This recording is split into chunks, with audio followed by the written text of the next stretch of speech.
Hello everyone, and as always, welcome back to my channel. Or if it's your first time, welcome to my channel. My name is Marlene and I talk about eating disorder recovery and everything related to healing the relationship with your own body, with food, and with movement. And let's dive right into the topic as we always do. Today we're going to talk about night eating in eating disorders and how to go against it, how it can be a problem in recovery, and everything connected to it. For those of you who are unfamiliar with the term, night eating basically means when people only eat little amounts of food during the day, and in extreme cases even don't eat at all throughout the day, to then be able to eat at night. Oftentimes this is an extremely restrictive mechanism. It has to do with the fact that a lot of people want to save up their calories. They don't want to use their calories, which in itself is already not a healthy thought. We don't want to work with a calorie budget. We don't want to work with like calories I can use up, and then if I'm still hungry after that, I cannot eat anymore, because that in itself can lead to a lot of restrictive symptoms. It can lead to binge restrict cycles when we try to save up calories. Then once we start eating, our body will ask for more food, so then oftentimes that leads to a binge, which then a lot of people can actually react to with another period of restriction, and it like quickly can lead you into that cycle. When I had an eating disorder, I definitely experienced night eating myself. There were extreme phases where I would not eat at all throughout the day, and I would only eat at night, and that was mainly because I wanted to save up all my calories. I was so malnourished and so hungry that I really had a very hard time sleeping, so if I allowed myself to eat before I went to bed, I at least didn't have to go to bed hungry, which was the worst for me. I also felt like I worked for my food because I was like out and about the whole day. I was of course over-exercising a lot, which is another topic for another video. And overall, it was just this extremely unhealthy way of saving up calories, of only eating at night. I was also very afraid of eating in front of other people. I was very afraid of not weighing my food, so that was another reason why I only wanted to eat at home and at night, so that I had enough time to weigh every single ingredient. Overall, a very unhealthy, a very disordered behavior. So when I started recovery, one of the most challenging things for me was to eat throughout the day. To eat breakfast and to eat lunch and to eat snacks and everything that we want to eat. Because the simple truth is that your body needs energy throughout the day. Your body also needs energy at night, but you cannot only have one or the other. Just from like a scientific background, from a medical background, your body really needs the energy. Your body needs a lot of energy in the morning to get ready for the day. It also has a lot to do with our hormone levels, with our cortisol levels. We want to make sure to eat a good amount of food in the morning, to have a substantial breakfast, to, for our hormones to thrive and for our body to just have enough energy throughout the day. I remember one of the clinics that I was in, I had a dietitian, and she told me it doesn't even make any sense.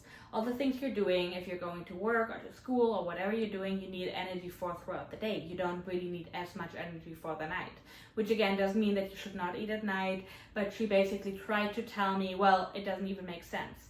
And while I understood her rationally, of course my eating disorder did not like to hear that at all, and I continued to save up my calories. Now over time my body really adjusted to it, and I didn't even have hunger cues throughout the day, or at least not as much as I should have. Like in the morning and at lunchtime, I was not really getting super hungry. I was just suppressing my hunger with other things. And so I told myself, oh, my body doesn't even need that food throughout the day, which of course is not the case. It's just the body adjusting. So when I started recovery, that was one of the more challenging things to do, to eat throughout the day, because it was so easy to tell myself that I didn't even have hunger cues. When my extreme hunger kicked in, that was actually extremely helpful, because there was no way to save up any calories. I didn't have any calorie limit anymore, and I also really had to make sure to listen to that extreme hunger, and that extreme hunger was loud around the clock. It didn't work with a time. There were no certain times where it was louder or not. Whenever my extreme hunger kicked in, I had to listen to it and I had to eat. But for those of you who do not experience extreme hunger and who have a habit of saving up calories, this is something that is extremely important to work on. It's extremely important to start eating breakfast even though you might not feel as hungry.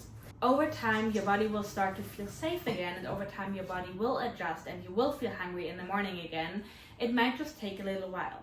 This does not mean that your body doesn't need the energy in the morning. It only means that your body adjusted to not having food and therefore to not send out any hunger cues, because as we know, sending out hunger cues takes energy, and our body does not want to waste that energy if it knows that there's no food around. If you are experiencing night eating, if you are experiencing the constant thoughts about saving up calories, about not using up all your calories, that is where I would start. As I said before, I would really start with having 3 snacks and 3 meals a day. If you work with a dietitian or you have some kind of other meal plan, that is fine too. As you guys know, I'm not always the biggest fan of meal plans, but especially if somebody does not have the actual hunger cues and struggles to eat enough, a meal plan or at least like a certain framework can be really helpful.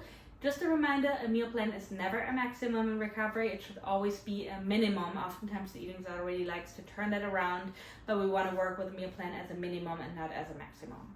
So that can be super helpful. It can also be really helpful to remind yourself that your body needs that energy throughout the day. I know the eating disorder oftentimes doesn't really care if the body needs something or not, but your body does need it, trust me. And over time, you will notice how your hunger cues will change again. And over time, you will wake up in the morning and will be hungry. And your hunger will come back at lunch. And your hunger will be more steady and more reliable. And that is when you can start to listen to the hunger cues, to maybe let go of that meal plan. Again, if you are working with somebody, you want to make sure to talk to them first. But this is just the whole framework when it comes to night eating. Let me know in the comments if you are familiar with night eating. Let me know if this is something that you're currently working on. And as always, if there are other topics that you would like me to cover. And otherwise, guys, I will see you in the next one.